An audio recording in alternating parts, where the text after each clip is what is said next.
There was a man who was very wealthy and invited his 3 daughters one day and asked them how much they loved him. The first 2 answered with very poetic language, with very beautiful flowery terms.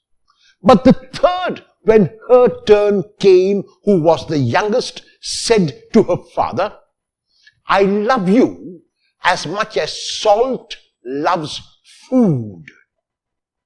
The father was upset and banished her from the home and left all of his property to the 2 older girls.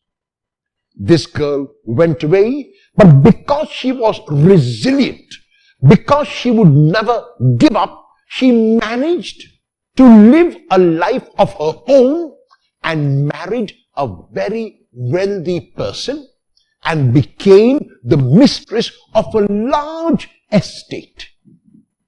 Many years passed, and the girl obviously had forgiven her father for his rash judgment and invited him one day for a meal. The father could not recognize his daughter and did not know who she was. He only was aware that she was very wealthy. The father went to this daughter's home, and the daughter did not reveal who she was. When the food was served, she had instructed the servants beforehand to prepare all the dishes without salt. The father sat at table and the dishes were served. And after having taken in the first course, the father realized that something was amiss and something was missing. And then the second course, and then the dessert, and then the coffee, and everything seemed tasteless to the father. The father didn't want to insult his host, but he called the host to him and said to her, "My dear, there was something missing in the food."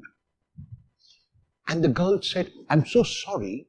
I have a feeling the servants did not put salt into the food." At that moment, the father realized what had happened.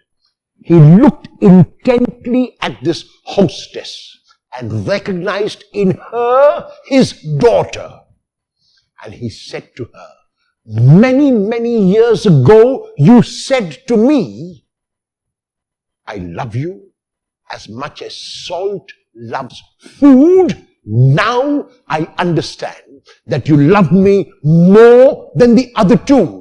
Will you forgive me?" And the girl forgave her father.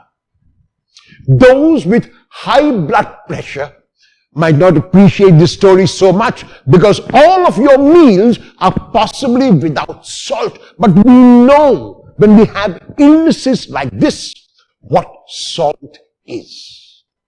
In the gospel text of today, Jesus uses 2 metaphors to identify who the disciples must be. And in the first, he says to them, "You are the salt of the earth." What does Jesus mean when he tells his disciples that they are the salt of the earth? Salt is known for being a preservative. Salt at the time of Jesus was also used to purify. Salt was used for cleaning vessels. Salt was used to offer sacrifice. Salt was used in food. Does Jesus talk about the function of salt? Does he talk about the external properties of salt, whether salt is white in color or brown in color or granular or powder? None of these is mentioned by Jesus. Then what does Jesus mean when he tells the disciples that they are the salt of the earth? Jesus talks about the intrinsic quality of salt. he talks about the distinctive quality of salt, and the intrinsic quality of salt is that salt is salty. To talk of unsalty salt is an absurdity, and that's why Jesus goes on to say that if salt loses its taste, if salt loses its saltiness, it is of no use to anyone whatever. So Jesus is not talking about the properties of salt or the qualities of salt or the uses or functions of salt. He is focusing on the intrinsic quality of salt, which is what the disciples are and must be. So the disciples, as disciples of Jesus, have to be salty within themselves, which means that if a person professes to be a disciple of Jesus, if a person professes to be a follower of Jesus, that person has to be Christ-like. That person has to be an alter Christus. That person has to behave like Jesus behaved. That person has to act like Jesus acted. The person has to reach out like Jesus did. In the first reading of today, Isaiah is so beautifully telling those who will listen to him and the whole community that they cannot merely be people who speak God's praises. They cannot be merely people who sing God's praises. They have to be people who will show their faith, who will show that they are God's chosen ones in action. When they reach out to a miserable person, when they reach out to the poor, when they stop being cheaters and thieves, when they stop taking advantage and being oppressors, that is the time they become light. That is the time when even in the night they will shine. That is the time when the shadows will not be shadows any longer, because they have lived out their faith in action. In the second metaphor that Jesus uses, he invites his disciples to be light of the world. And he speaks about the light which the disciples are. And the intrinsic quality of light, not merely that it lightens up the room or that it brightens up the room. The intrinsic quality of light is light. And that is what Jesus wants his disciples to be, just like he was. And he goes on to explain further this metaphor when he speaks about the disciples as a city which is built on a hill. The city built on a hill can be seen from far away. A lamp is brought into a room not to be hidden under the bed, not to be hidden under a bushel, but a lamp is brought into the room to be placed on a lampstand. The place of the light is the lampstand. The city built on a hill is one which cannot be hid. So when Jesus speaks about his disciples as the light of the world, he is asking and inviting his disciples to be like he did. To be that light which people will recognize as a light of hope. To be that light which people will recognize as a light to be imitated. To be that light which people will recognize as the light of God himself.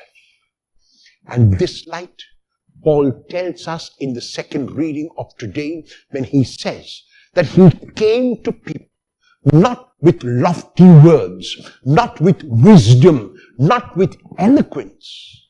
He came to people with one proclamation, and that is the proclamation of Jesus Christ and him crucified.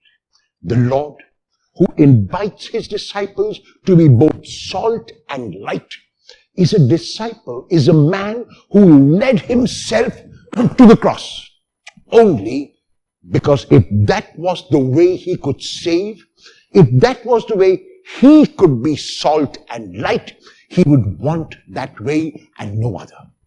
It was not easy for Jesus to let go of his Godhead. It was not easy for Jesus to let go of the fact that he was one of the three divine persons. It was not easy for Jesus to become not merely as a human, but to go even further to accepting death on a cross, as Paul tells us. But he did that. And in doing so, he was the salt. He was the light. It is the same Jesus who invites us today to also be salt, never to lose our saltiness, never to lose our Christ-like nature, never to lose our nature of reaching out like Jesus did, and to be light of the world, so that people looking at us, people encountering us, must ask about us. Who are you that you do these things and that you do them in this way? They must ask about our identity. They must ask about the kind of work that we do, the kind of actions that we perform. And they must see in those actions the selflessness which Jesus has shown us. How will you, as a disciple of Jesus, be both salt and light to everyone you meet today?